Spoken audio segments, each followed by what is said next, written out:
Okay, everybody, this is lesson 9.4 for math, pages 515, 516 out of your workbook. This lesson, I'm only going to do one graph because we've had this before. I'm going to try to use this as a refresher from the stuff that we've done previous. Basically what you're doing here is you're taking your t-tables and your coordinates, plotting them on quadrant 1 of a coordinate plane.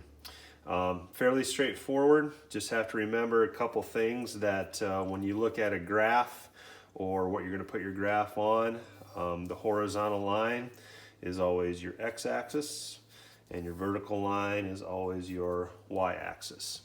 And remember that when we do this, we're playing Battleship. I think I used that language when we first went over this lesson.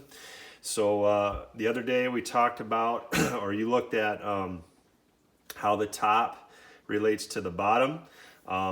If you have trouble graphing, another way to look at this is as you look at how x increases or decreases, or y increases or decreases, there's also patterns in there as well. So just go through this real quick. I don't have lines on here, so I'm going to try to estimate it as best I can. But when x equals 1 and y equals 25, I know my dot is going to be above the 1 and across from the 25. When my x value is 2 and my y value is 50, dot above 2 and across from 50. When my x value is 3 and my y is 75, dot's going to go above the 3 and across from the 75. And when the value of x is 4 and the value of y is 100, above 4, across from 100, and my dot should go there. Now again, I'm not using lines to try to draw this as best I could, but the nice thing about this lesson is that when you graph these t-tables, when you know you've done it right, if you were to play connect the dots, you should have a straight line on your graph. So it looks something like that. And in other cases, you know, if you were to continue this t-table on, you know, you look at how x goes up by 1, so the next value of x would be 5. Well, look how the y increases in value. It goes up by 25s, so if I know x is equal to 5, then I know y's value, 100 plus 25, would be 125, so on and so forth. And that is how you're going to do your graphs. Just pay attention to, again, straight lines as you draw them.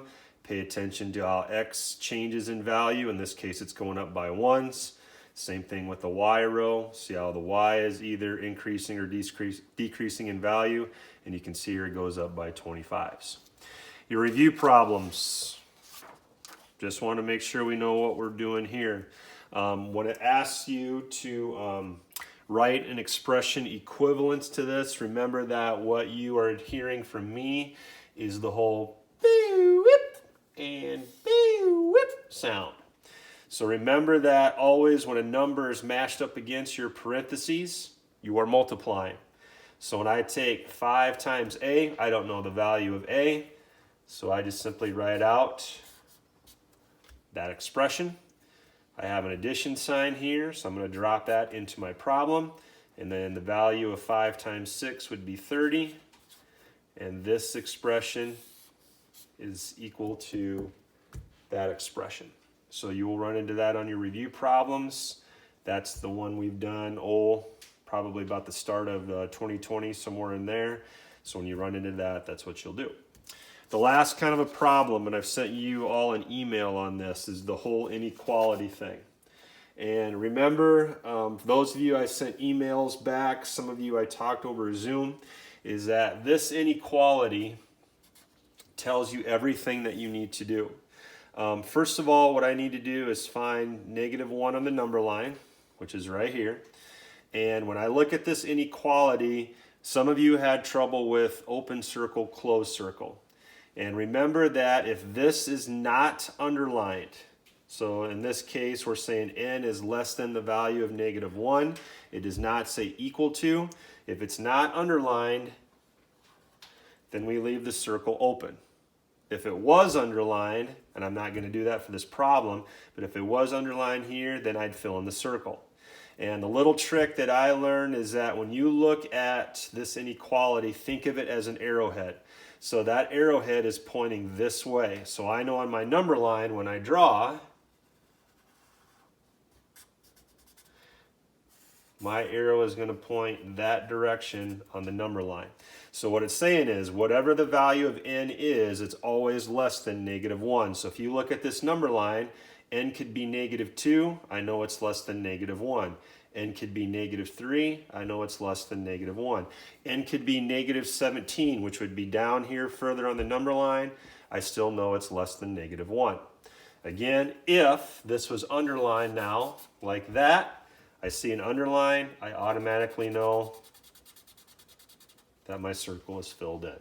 So that's a little trick to remember as you do that. Again, have questions, let me know. You can request a Zoom meeting, you can email me, but that is how you're going to tackle 9.4. Need my help, let me know. Have a good one, folks. We'll see you later.